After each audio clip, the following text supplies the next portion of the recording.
Традиции и пригласили на наш праздник гостей из города Донецка. Фольклорный татарский ансамбль «Без берега», Донбасс татарлары, Дворец культуры имени Шевченко. Руководители Ренар Такташов и Валентина Цыганов. Безден, Кулачев и Безга, Рахим Этебес.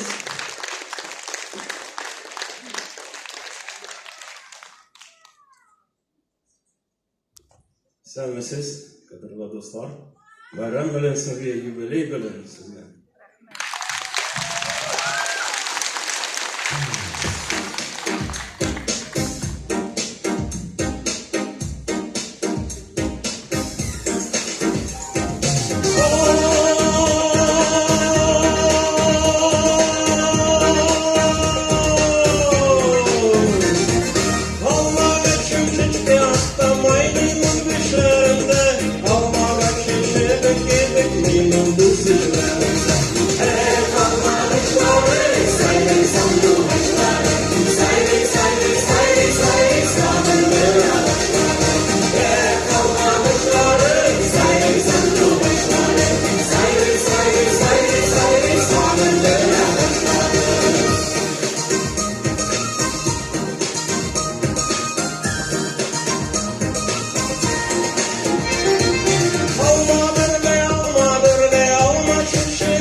Şunday bulsan desem düşken gülerler, yarın bulsan şunday bulsan seni düşün gülerler.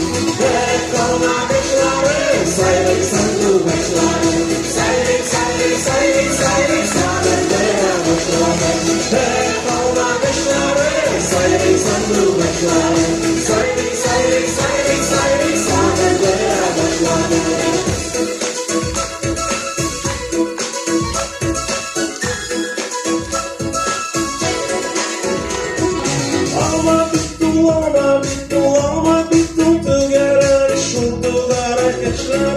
Yaşık dostlar birgele.